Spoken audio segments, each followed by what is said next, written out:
Kesempatan sedekah jariah masih terbuka lebar.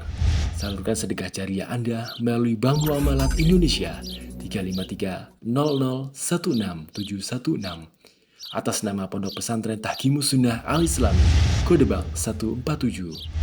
Informasi dan konfirmasi 0813 7314 7983. Jazakumullahu khairan. Bismillahirrahmanirrahim. Assalamualaikum warahmatullahi wabarakatuh. Innal hamdalillah nahmaduhu wa nasta'inuhu wa nastaghfiruh wa na'udzu billahi min shururi anfusina wa sayyiati a'malina. May yahdihillahu fala mudilla lahu wa may yudlil fala hadiya lahu. Asyhadu an la ilaha illallah wahdahu la syarika lahu wa asyhadu anna Muhammadan abduhu wa rasuluh sallallahu alaihi wa ala alihi wa ashabihi wa man tabi'ahum bi ihsanin ila yaumiddin wa sallama tasliman katsira. Ya ayyuhalladzina amanu taqullaha haqqa tuqatih wa la tamutunna illa wa antum muslimun. Ya ayyuhan nasu taqu rabbakumul ladzi khalaqakum min nafsin wahidah wa khalaqa minha zawjaha wa batha minhuma rijalan katsiran wa nisaa'a wattaqullaha alladzi tasaaluna bihi wal arham innallaha kana 'alaikum raqiba.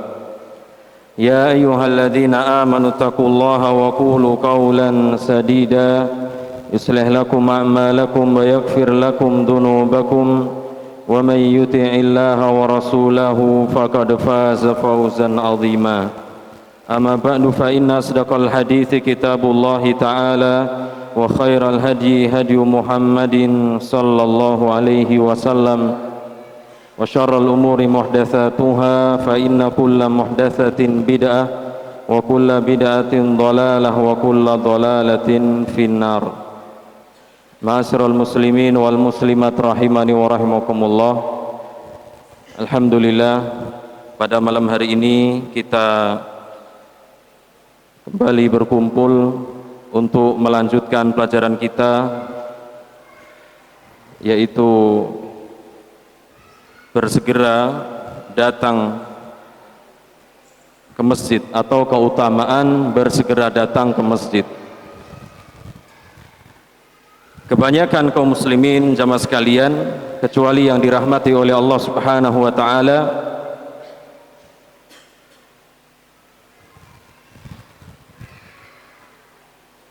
mereka malas untuk segera hadir datang ke masjid.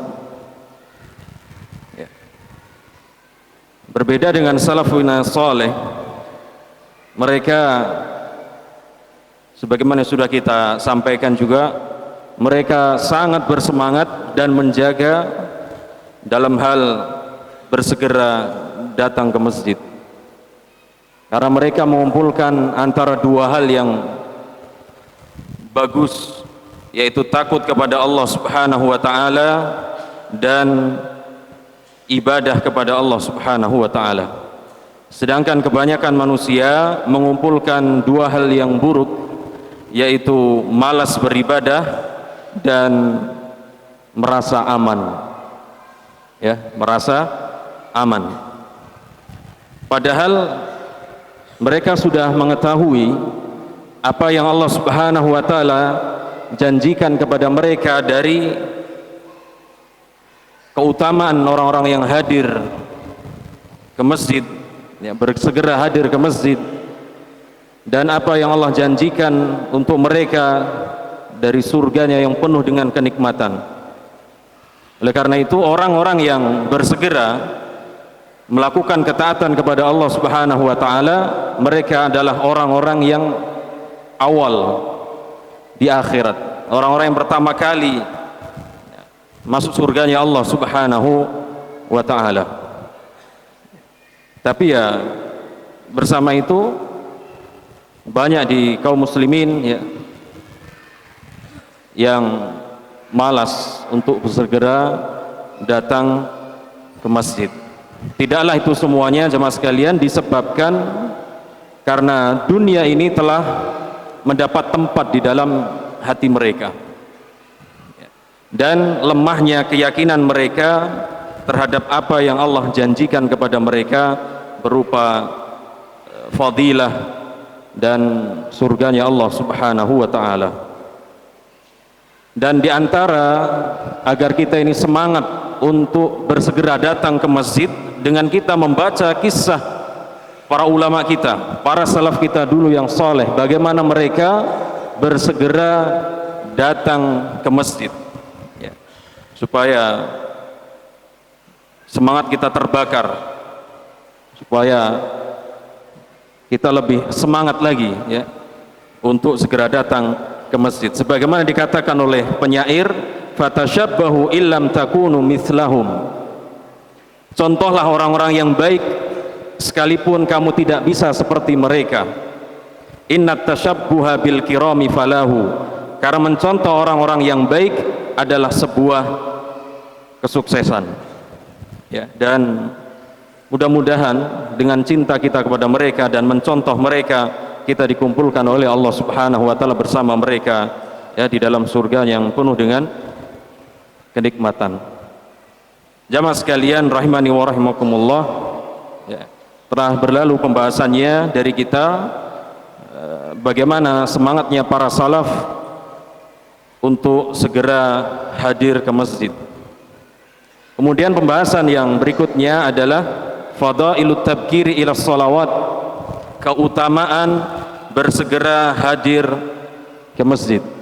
Yang pertama, istighfarul malaikati, istighfarnya para malaikat untuk orang-orang yang bersegera datang ke masjid. Sebagaimana diriwayatkan oleh Imam Bukhari dan Muslim dalam sahih keduanya dari hadis Abu Hurairah radhiyallahu anhu, bahwasanya Nabi sallallahu alaihi wasallam bersabda, al malaikatu tusalli ala ahadikum madama fi musallahu alladhi shalla fihi. Para malaikat senantiasa mendoakan kebaikan kepada salah seorang di antara kalian selama dia berada di tempat sholat yang biasa dia sholat di situ. Malam yuhdits au yakum, dan selama dia tidak berhadas atau belum berhadas atau berdiri dari tempatnya. Setelah kita hadir sholat tahiyatul masjid atau sholat rawatib, kemudian duduk menunggu sholat, maka para malaikat akan terus mendoakan kebaikan kepada kita. Apa doa mereka? Allahumma firlahu, Allahumma arhamhu. Ya Allah, ampunilah orang ini, ya Allah, sayangilah orang ini. Dalam riwayat dikatakan Allahumma tub alaihi, ya Allah, berikanlah taubat atau ampunilah orang ini. Siapa yang mendoakan jemaah sekalian? Para malaikat. La ya'sunallaha ma amarahum wa yaf'alu nama yu'marum. Para malaikat adalah hamba-hamba Allah yang tidak pernah bermaksiat kepada Allah dan mereka melaksanakan apa saja yang diperintahkan Allah kepada mereka.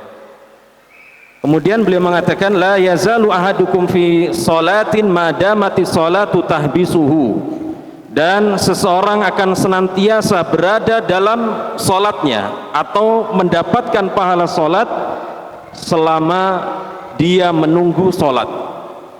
Selama kita menunggu sholat, duduk jamaah sekalian, itu dihitung pahala orang yang sholat. Tahiyatul masjid duduk menunggu iqamah dihitung seperti pahala orang yang sholat.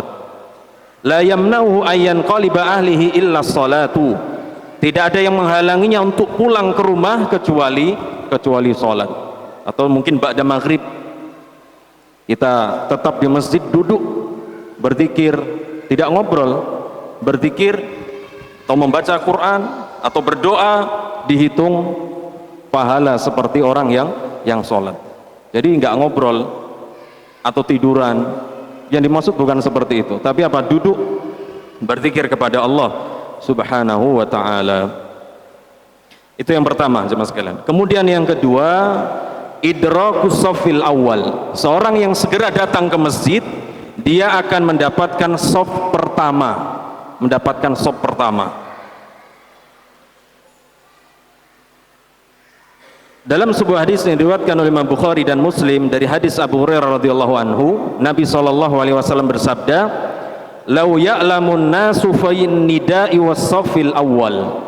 Seandainya manusia itu mengetahui apa yang ada atau keutamaan yang ada pada mengumandangkan azan dan shaf pertama, "Tsumma lam yajidu illa ayyastahimu." Kemudian mereka tidak mendapatkan keutamaan azan dan shaf pertama itu kecuali mereka harus berundi, niscaya mereka semuanya akan berundi. Seandainya manusia tahu, tapi kebanyakan manusia nggak ngerti. Kalau ngerti rebutan shaf pertama. Contoh, seandainya siapa yang sholat di masjid Jami' Mus'ab ibn Umair, shaf pertama 2 juta, shaf yang kedua 1,5 juta, shaf ketiga 1 juta, yakin disik-disikan. Habis sholat gak mau pulang, nunggu sampai sholat berikutnya. Ini dunia. Sedangkan Allah akan berikan kepada kita sesuatu yang lebih. Dan sekedar apa? Fulus. Kalau seandainya apa? Tahu. Baik. Walau ya'lamuna fit tahajur, seandainya manusia itu mengetahui apa yang dijanjikan dalam bersegera datang ke masjid, lastabaku ilaihi, niscaya mereka akan berlomba-lomba untuk datang ke masjid seandainya tahu. Tapi kebanyakan nggak tahu. Yang di tempat kerja masih di tempat kerjanya, yang di tempat ngobrol masih di tempat kerja, kemudian segera bergerak datang ke masjid. Walau ya'lamuna fil atamah was subhi la atauhuma walau habban. Seandainya manusia mengetahui apa yang ada pada sholat isya dan subuh, pahala yang disediakan pada sholat isya dan subuh, niscaya mereka akan mendatangnya sekalipun merangkak sama sekalian. Tapi kenyataannya masjid sepi, isya apalagi subuh sepi. Kalau dijanjikan uang rame, rela nginep daripada kerja, ya, mending nginep di masjid dapat duit. Tuh. Tapi kebanyakan nggak ngerti. Dan ini sholat yang Nabi SAW katakan apa? Paling berat bagi orang-orang munafik. Sholat isya dan sholat subuh. Baik. Kemudian dalam hadis yang lain Nabi SAW bersabda, Innallaha malaikatahu yusalluna ala sufufil uwal. Sesungguhnya Allah dan para malaikatnya bersolawat kepada orang-orang yang berada di shaf pertama. Allah para malaikatnya bersolawat, mendoakan baik kepada orang-orang yang berada di shaf pertama. Rawahu Abu Dawud. Kemudian dalam hadis yang lain riwayat Muslim, beliau bersabda, khairus sufufir rijali awwaluha wa syarruha akhiruha. Sebaik-baik shaf laki-laki itu yang pertama, sejelek-jeleknya yang paling belakang, dan sebaik-baik shaf wanita itu yang paling belakang, dan sejelek-jeleknya itu yang paling awal. Pilih yang baik atau sedang atau yang tinggal pilih sama sekali. Kita sudah tahu banyak sebenarnya fadilah yang sudah kita ketahui, namun terlambat tadi, malas tadi, padahal sudah tahu. Baik. Jadi yang ternyata berat itu apa? Mengamalkan sama sekali. Jadi luar biasa ya, fadilah shaf pertama.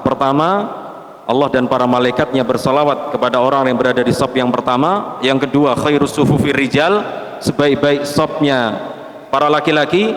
Kemudian yang ketiga, menyerupai shafnya para malaikat, yaitu para malaikat bersaf-saf di sisi Allah, menyempurnakan yang pertama, kemudian yang kedua, yang ketiga, dan berikutnya. Kemudian pahalanya sangat besar, sampai Nabi katakan apa? Seandainya manusia mengetahuinya. Namun kebanyakan manusia tidak mengetahui, kecuali yang dirahmati oleh Allah Subhanahu wa ta'ala. Nah, kita yang sudah mengetahui, ayo saya mengajak kepada Jamaah sekalian, yuk, mari diri kita bersemangat untuk segera hadir dan mendapatkan shaf yang pertama.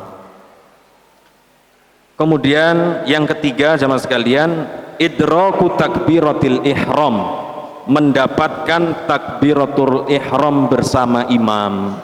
Mendapatkan takbiratul ihram bersama imam. Ya. Karena takbiratul ihram ini adalah miftahus salat. Yang paling afdal adalah yaitu berbarengan dengan imam. Imam takbir, kemudian dia takbir. Di antara keutamaannya jemaah sekalian mendapatkan takbiratul ihram bersama imam, yaitu hadis yang diriwayatkan oleh Imam Tirmidzi dari hadis Anas ibn Malik. Nabi SAW bersabda, "Man shalla lillahi arba'ina yawman fi jamaah." Barang siapa yang salat berjamaah karena Allah selama 40 hari, ya, selama 40 hari, dan dia mendapatkan takbiratul ihram bersama imam, kutibalahu bara'atani, akan dituliskan baginya dua kebebasan. Akan dituliskan baginya dua kebebasan. Yang pertama, bara'atun minan nar wa bara'atun minan nifaq, kebebasan dari neraka, dan yang kedua kebebasan dari kemunafikan. Karena mustahil, nggak mungkin orang-orang munafik itu apa? Segera berangkat ke masjid, tidak. Allah katakan, wa idza qamu ila sholati qamu kusala. Kalau mereka berdiri sholat, orang-orang munafik, kata Allah, berdirinya tuh dalam keadaan malas plus riya kepada manusia. Itu orang-orang munafik. Maka siapa yang bersegera menuju masjid dijamin oleh Nabi SAW selamat dari sifat kemunafikan. 40 hari dijaga, ya, selalu takbiratul ihram bersama imam. Baik. Dan kalau kita lihat, ya, bagaimana para salaf kita dulu, nggak hanya 40 hari, seperti A'mash itu kurang lebih 40 tahun tidak pernah luput dari takbiratul ihramnya imam. 40 tahun, ya, sab'ina sana, 70 tahun, tidak hanya 40 hari, 70 tahun, luar biasa. Dan kalau kita, ya, baca lagi, ya, luar biasa, ya. Taib. Dan diantara jamaah sekalian perhatian syariat Islam ini agar kaum muslimin itu dapat takbiratul ihram bersama imam, yang pertama disyariatkannya adzan dan iqamah. Disyariatkannya adzan dan iqamah. Disyariatkan adzan apa coba? Untuk mengumumkan jemaah sekalian, untuk mengumumkan masuknya salat dan memanggil kaum muslimin untuk ke masjid. Maka Nabi SAW katakan apa? Ketika kita ini mengumandangkan azan, hendaknya dikasih jeda. Jedanya seperti apa? Orang yang makan selesai makan dengan tenang, jadi makan dengan tenang sampai selesai, atau orang yang membuang hajat sampai selesai buang hajat. Mungkin ya berapa? 10-15, mungkin sampai 20 menit, dibuat longgar, dia disesuaikan dengan keadaan. Seandainya azan langsung iqamah, apa faidahnya dikumandangkan azan? Ini perhatian syariat agar kaum muslimin mendapatkan takbiratul ihram. Perhatian yang kedua, ketika seorang sholat sunnah kemudian dikumandang iqamah, maka dia harus batalkan sholatnya menuju sholat fardu. Idza uqimatis sholatu fala sholata illal maktubah. Nabi SAW bersabda, apabila telah dikumandangkan iqamah, maka tidak ada sholat kecuali sholat yang fardu. Jadi batalkan. Misalnya kita dapat 1 rakaat sedang ruku, dikumandangkan iqamah, lanjut atau batalkan? Batalkan menuju shaf agar mendapatkan takbiratul ihram.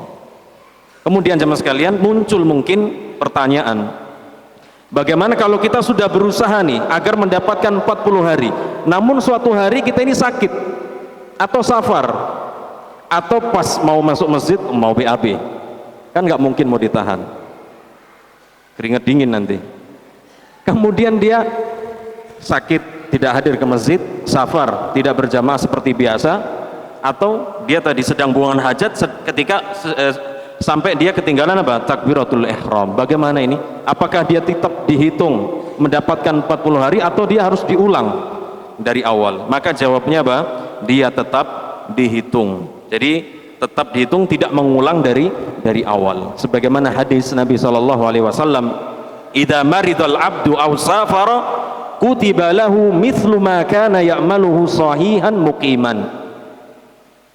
Apabila seorang hamba itu sakit atau sedang safar, maka ditulis baginya pahala seperti dia dalam keadaan sehat dan mukim tidak safar. Buang hajat sama. Biasanya kita ini semangat, kok qadarullah dikumandangkan iqamah mau buang hajat, maka kita dihitung tetap, tidak kemudian mengulang dari awal. Inilah kemudahan dari syariat kita. Jadi nggak usah khawatir, ya. Yang penting itu adalah udzur yang syar'i. Atau mungkin tidur sampai bablas, nggak dengar azan, nggak ada yang membangunkan, sampai masjid terlambat takbiratul ihram, maka kalau dia udzur seperti itu tetap dihitung, tidak mengulang dari awal. Taib, ya. Jadi orang yang bersegera menuju ke masjid, dia akan mendapatkan takbiratul ihram bersama imam. Kemudian yang keempat jamaah sekalian, ad-du'a bainal adzani wal iqamatin mustajab. Seorang yang bersegera datang ke masjid, dia bisa perbanyak doa, dan doa ini mustajab. Antara adzan dan iqamah. Yang datang yang terlambat gak dapatnya masbuk. Tapi datang awal setelah dia sholat sunnah rawatib misalnya, atau dia sudah sholat rawatib di rumah, kemudian datang ke masjid tinggal tahiyatul masjid, setelah itu dia bisa memperbanyak doa, dan doa itu kata Nabi SAW mustajab. Dan ini kesempatan bagi kita untuk meminta semua keperluan kita dunia dan akhirat. Kesempatan. Apakah kita akan menyanyiakan? Contoh misalnya, ada seorang kaya, kemudian mengatakan kepada kita, mintalah, kamu akan saya beri. Apa kemudian kita menyanyiakan kesempatan itu? Enggak. Kita harus berangan-angan apa yang harus kita minta. Semua kebutuhan kita catat tuh. Kembali lagi ini dunia. Dan Allah akan berikan sesuatu yang lebih baik daripada itu semuanya. Ya. Dalam sebuah hadis, ya, diriwayatkan oleh Abu Dawud dalam sunannya dari Anas bin Malik, Nabi SAW bersabda, ad-du'a la yuraddu bainal adhani wal iqamah. Doa yang dipanjatkan antara azan dan iqamah la yurad, tidak akan ditolak oleh Allah Subhanahu wa taala. Minta kepada Allah dan diusahakan berdoa dengan jawami'ul kalim. Jawami'ul kalim itu doa yang lafadznya singkat namun mencakup semuanya, dan itu tentu yang sudah diajarkan oleh Nabi SAW. Khawatirnya kalau buat doa-doa sendiri nanti malah keliru, apalagi pakai bahasa Arab, nggak ngerti susunan bahasa Arab, doanya pakai bahasa Arab, nanti malah keliru. Mintanya Allahumma arinal haqqo haqqo warzuqna tinabah. Artinya ya Allah, tunjukkan kebenaran itu kebenaran dan berikan rizki kepadaku untuk menjauhinya. Jauhkan mananya? Jadi susunnya dilihat, semuanya dihafalkan dengan baik, jangan sampai nanti keliru. Maka kita harus banyak hafalkan doa-doa yang ada, ya. Seperti dalam Al-Quran Allah katakan, Rabbana atina fid dunya hasanah wa fil akhirati hasanah wa qina adzabannar. Doa sapu jagat, satu doa tapi sudah mencakup seluruhnya. Atau doa Rabbana ighfir lana wa li ikhwanina alladziina sabaquna bil iman, atau doa Rabbi ighfirli wa li walidayya, yang mengandung ampunan, atau doa-doa yang lain dari hadis-hadis Nabi sallallahu alaihi wasallam. Ya. Baik. Kemudian supaya lebih mustajab lagi, kita kita mengamalkan adab-adabnya. Contohnya, ya. Pertama, kita memuji Allah Subhanahu wa taala sebelum berdoa. Pertama memuji. Dipuji Allah sebanyak-banyaknya. Kemudian yang kedua, bersolawat kepada Nabi SAW, solawat Ibrahimiyah seperti dalam sholat kita. Kemudian yang ketiga, beristighfar dan taubat kepada Allah Subhanahu wa taala. Kemudian yang keempat, baru meminta apa yang kita inginkan dari kebaikan dunia dan akhirat. Itu adab berdoa. Jadi nggak langsung meminta. Yang pertama memuji Allah, yang kedua bersolawat, yang ketiga bertaubat dan istighfar, baru yang keempat apa? Meminta. Kemudian boleh juga mengangkat tangan, karena ini asbab min ijabati doa, sebab doa kita akan dikabulkan oleh Allah Subhanahu wa taala. Karena zat yaitu Allah Subhanahu wa taala maha malu kalau hambanya mengangkat tangan kepadanya lalu tidak dikabulkan. Kita sudah mengangkat tangan di waktu yang mustajab, sebelumnya kita perhatikan adab-adabnya, maka harapan besar Allah Subhanahu wa taala akan mengabulkan doa-doa kita. Ya, maka jangan tidur nunggu adzan dan iqamah itu. Jangan digunakan untuk azan. Apa ajang tidur? Apalagi sholat kok tidur. Meninggalkan rukun gak sah. Perhatikan jemaah sekalian. Sholat terutama yang tahiyat akhir ini banyak yang tidur. Ya, kan? Kita sholat disenderi, senggol. Nah, biar bangun. Karena kalau nggak baca tahiyat akhir sampai imam salam nggak sah sholatnya. Karena tahiyat akhir itu rukun dari rukun sholat. Ini perlu diperhatikan. Ya, maka sebelum sholat itu dipersiapkan. Kalau memang kita ini kerja berat, capek, ya mungkin berapa? 10 menit, 15 menit, 20 menit sebelum azan apa?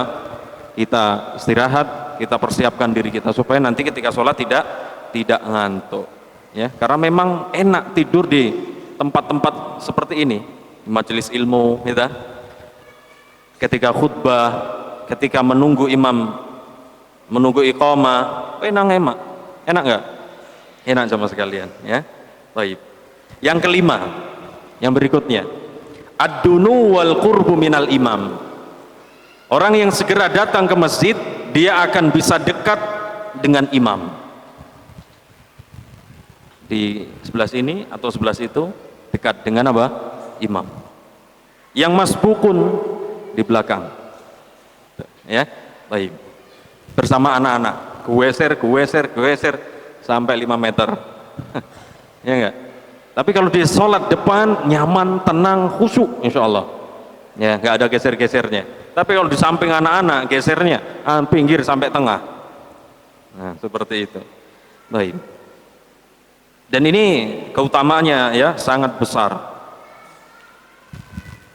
Nabi Shallallahu Alaihi Wasallam bersabda dalam hadis riwayat Abu Dawud dari hadis Samurah bin Jundub radhiyallahu anhu, Nabi Shallallahu Alaihi Wasallam bersabda, "Uhdhuru dzikra," ya, hadirilah khutbah Jumat, wadnu minal imam, dan mendekatlah kepada imam.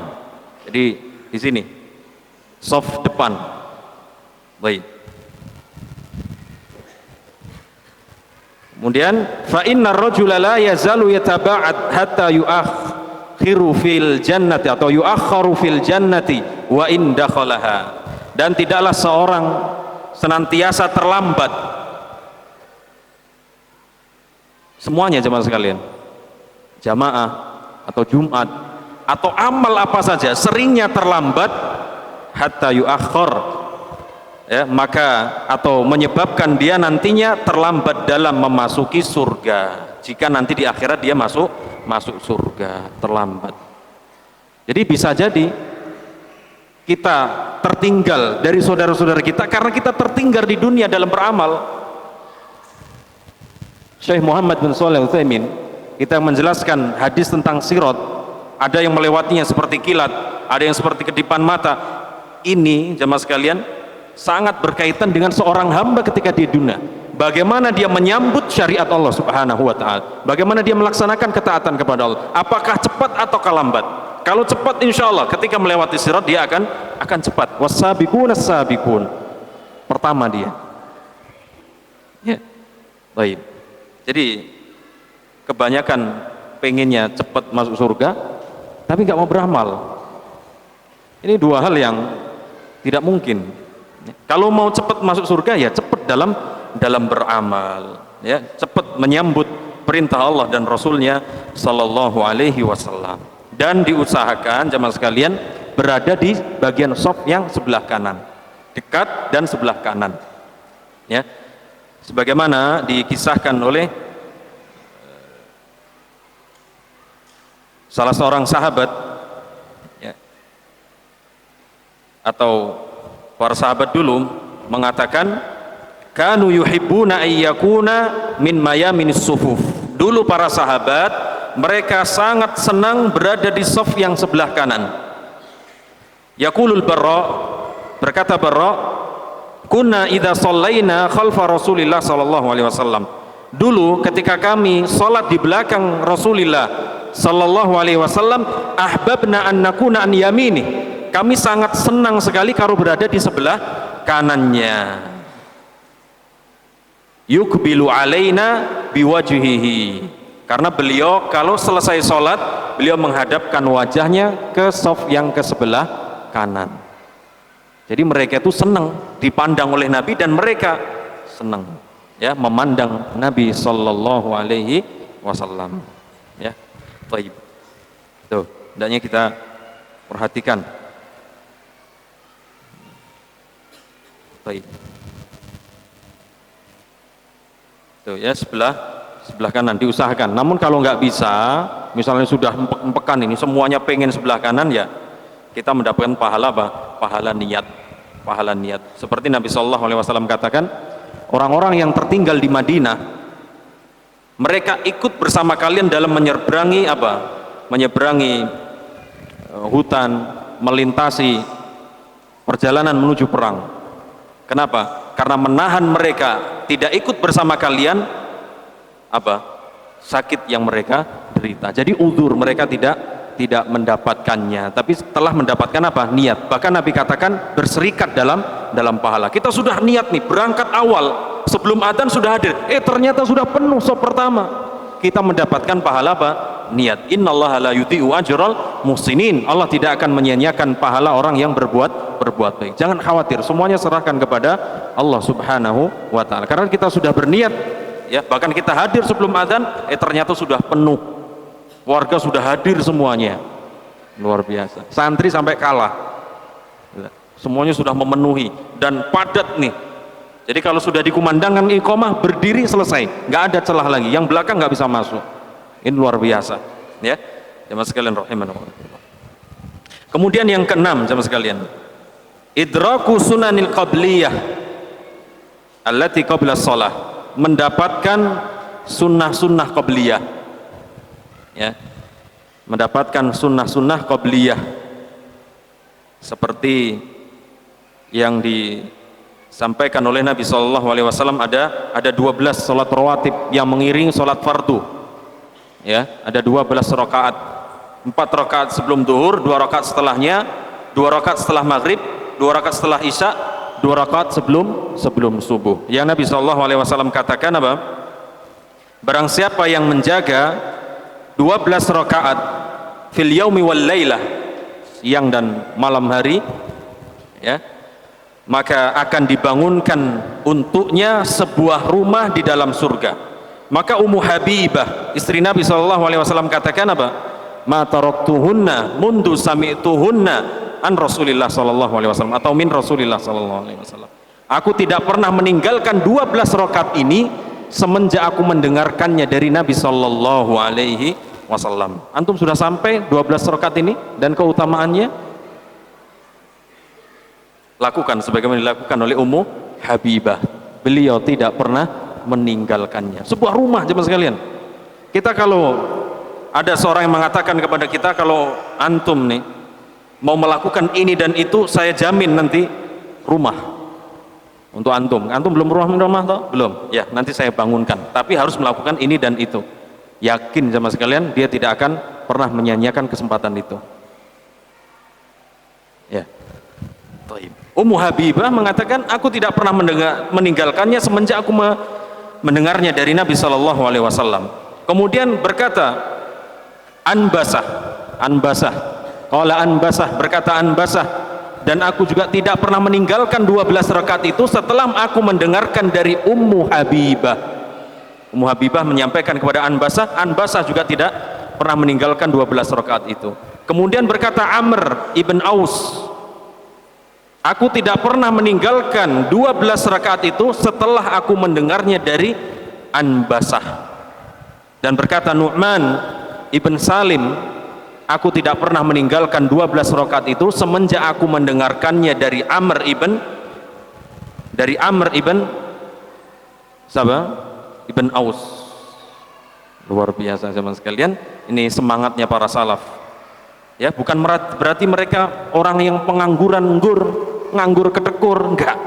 Mereka itu orang sibuk, mereka itu ulama besar, mereka sibuk dengan ilmu, menyampaikan ilmu, bahkan menulis buku, mereka punya keluarga, mereka harus cari maisha, namun mereka bisa memanage waktu, manajemen waktu, mengatur waktu, sehingga mereka tidak bisa terus menjaga dan tidak telat takbiratul bersama imam, atau mendapatkan sunnah-sunnah rawatib. Baik, apalagi sunnah rawatib sebelum subuh. Nabi SAW katakan apa? Rakaatul fajri khairun minad dunya wa ma fiha. 2 rakaat sebelum subuh lebih baik daripada dunia dan seisinya. Kita miskin, kita nggak punya apa-apa, jangan khawatir kalau kita punya 2 rakaat sebelum subuh. Kita ini orang kaya. Jadi jangan bersedih hati, ya, karena kita kaya di sisi Allah Subhanahu wa taala. Baik, kemudian jamaah sekalian, yang berikutnya, yang ketujuh ya.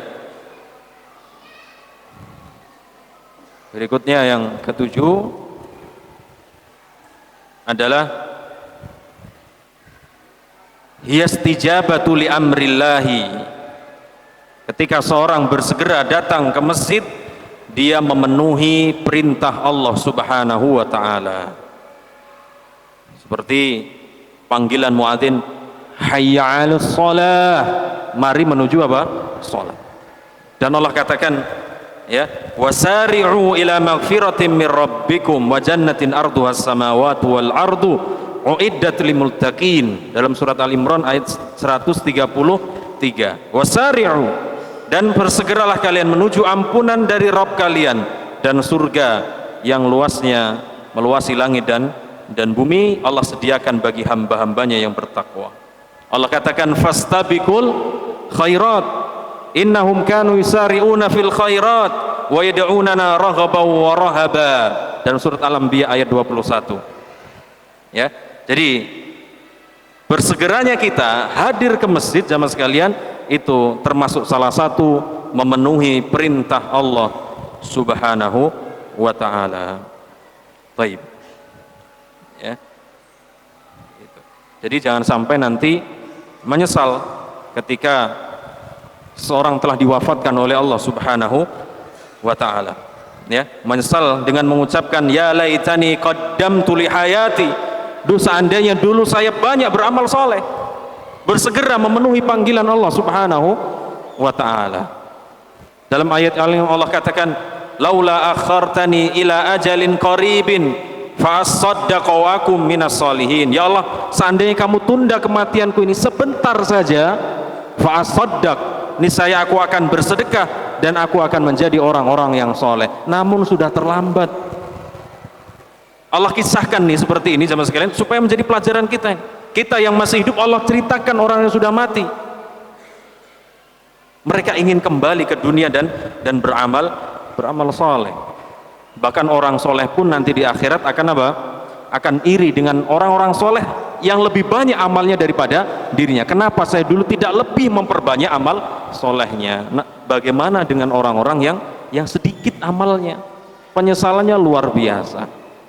Ya, maka mari segera kita istijabahi perintah Allah Subhanahu wa taala, di antaranya bersegera menuju masjid, memenuhi panggilan Allah hayya 'alas shalah, marilah menuju salat. Kemudian yang ke berapa jemaah sekalian? Yang ke-8 ya.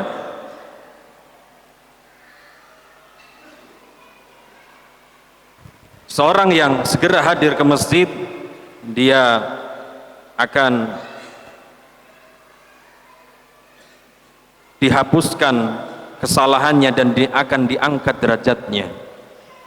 Sebagaimana hadis dari Nabi SAW diriwayatkan oleh Imam Muslim, man tatahhara fi baitih thumma masya ila baitin min buyutillah, barang siapa yang bersuci di rumahnya, jadi wudu, mendengar azan wudu di rumah, kemudian berjalan menuju rumah Allah Subhanahu wa taala, yaitu menuju masjid, untuk menunaikan kewajiban yang Allah wajibkan kepadanya, kanat khatwatahu, maka setiap langkahnya yang satu langkah akan menghapuskan dosanya, dan langkah yang satunya akan mengangkat derajatnya. Jadi satu langkah menghapuskan dosa, satu langkah mengangkat derajat. Tuh. Baik. Dalam hadis yang lain, Nabi SAW bersabda, ala adullukum ala ma yamhullahu bil khataya wa yarfa'u bihi darajat. Maukah aku tunjukkan kepada kalian sesuatu yang akan, dengan sebab itu Allah akan ampunkan dosa-dosa kalian, kesalahan-kesalahan kalian, dan Allah akan angkat derajat kalian? Mereka menjawab, tentu ya Rasulullah. Beliau menjawab, isbaghul wudu alal makarih, menyempurnakan wudu ketika tidak suka menyentuh air. Wa kasratul huta ilal masajid, banyak melangkahkan kaki menuju masjid. Wa intidharus sholati ba'da sholat, dan menunggu sholat setelah sholat. Setelah sholat rawatib atau sholat tahiyatul masjid, kita kan menunggu apa? Iqamah. Itu dinamakan apa? Menunggu sholat setelah sholat. Fadzalikumur ribat wa dzalikumur ribat. Itulah apa? Seorang mencurahkan diri dalam ketaatan, atau itu sama dengan orang yang berjaga di perbatasan musuh. Duduk di masjid sama saja apa? Kata Nabi SAW, menunggu di perbatasan musuh. Subhanallah ya, begitu besar fadilahnya. Kemudian teman sekalian, yang ke berapa? 9 ya. Yang ke 9 adalah seorang yang bersegera menuju masjid akan mendapatkan pahala yang banyak ya, karena seorang yang sholat sendiri dibandingkan dengan orang yang sholat berjamaah berapa? 70 derajat dibandingkan apa? Sholat sendiri. Berapa? 70 atau 75 derajat ya, dia akan mendapatkan pahala yang besar. Contohnya Bapak sekalian, misalnya kita kerja di rumah dapat berapa? 5 juta. Namun kerja di depan rumah, nyebrang jalan itu dapat berapa? 20 juta. Kita pilih mana? Kerja di rumah atau nyebrang jalan sebentar saja? Tentu kita akan memilih itu. Bagaimana dengan masalah apa? Pahala. Dunia itu kalau dibandingkan dengan akhirat tidak ada apa-apanya. Kemudian jemaah sekalian, yang ke berapa? 10. At-tuma'ninatu wal khusyu'. Seorang yang segera datang ke masjid akan mendapatkan tumakninah dan kekhusyuan dalam sholat ya, tumakninah dan kekhusyuan dalam sholat. Karena ketika dia bersegera datang ke masjid kemudian duduk berzikir kepada Allah Subhanahu wa taala, maka ketenangan dan rahmat Allah Subhanahu wa taala akan turun kepadanya, akan turun ke dalam hatinya. Maka orang-orang yang segera hadir ke masjid, mereka adalah orang yang paling khusyuk dan tumakninah dalam mengerjakan sholatnya. Berbeda dengan orang yang terakhir masbuk, dia mungkin terburu-buru, maka ketika masuk dalam shaf pikirannya tidak khusyuk, mungkin ada hal yang tertinggal atau yang terluput, atau karena dia mungkin tergesa-gesa sehingga tidak khusyuk dalam sholatnya ya. Baik, karena kehusuan sholat sama sekalian ya, kehusuan sholat itu ditentukan dari bagaimana kita mempersiapkan sholat itu sendiri. Wudu dengan sempurna, kemudian berjalan menuju masjid dengan tenang, kemudian doa masuk masjid, kemudian sholat rawatib atau tahiyatul masjid, kemudian setelah itu berzikir kepada Allah, kemudian dikumandangkan iqamah, maka dia berdiri dengan keadaan yang siap menghadap Allah Subhanahu wa taala. Berbeda jauh dengan orang yang masbuk ketika dia hadir ke masjid. Kemudian yang terakhir jamaah sekalian, yang terakhir ya, yang terakhir adalah seorang yang bersegera menuju masjid akan mendapatkan naungan dari Allah Subhanahu wa taala pada hari kiamat yang tidak ada naungan kecuali naungannya. Semuanya kepanasan, orang yang bersegera masjid dinaungi sama Allah, tidak kepanasan. Sebagaimana dalam hadis ya dari Abu Hurairah, Nabi SAW bersabda, sab'atun yudhilluhumullahu fi dhillih. Ada 7 golongan yang Allah naungi mereka di hari tidak ada naungan kecuali naungannya. Di antaranya beliau sebutkan, wa rajulun qalbuhu mu'allakun bil masajid atau fil masajid, yaitu seorang yang hatinya selalu bergantung ke masjid. Jadi setelah sholat kapan lagi hadir ke masjid untuk melakukan sholat, karena dia jumpai ketenangan di dalam masjid dan hatinya selalu rindu kepada masjid. Jadi ketika mendengar azan itu sudah langsung pergi ke masjid. Seperti yang sudah kita kisahkan salaf kita yang soleh, ketika mereka berdagang dan mau menimbang barangnya, muadzin memandangkan azan nggak jadi menimbang barangnya, dia tinggalkan. Dia katakan kepada pembelinya, "Pak, tunggu setelah sholat, kalau mau nunggu silakan, kalau nggak mau pindah ke warung lain." Seperti itu, subhanallah ya, perhatian mereka ya, karena begitu fadilahnya sangat besar ya teman sekalian. Allah Subhanahu wa taala akan naungi dia di hari tidak ada naungan kecuali naungannya. Ayoul ikhwah rahimani wa rahimakumullah, teman sekalian, itu mungkin yang bisa kita bahas dari keutamaan seorang yang bersegera menuju masjid. Semoga Allah Subhanahu wa taala memberikan kemudahan kepada kita untuk bersegera menyambut perintah-perintah Allah Subhanahu wa taala. Karena siapa yang bersegera menyambut perintah Allah Subhanahu wa taala, dia orang yang pertama nantinya memasuki surganya Allah Subhanahu wa taala. Wallahu a'lam bishawab. Subhanakallahumma rabbana wa bihamdik, asyhadu an la ilaha illa anta, astaghfiruka wa atubu ilaik. Assalamualaikum warahmatullahi wabarakatuh.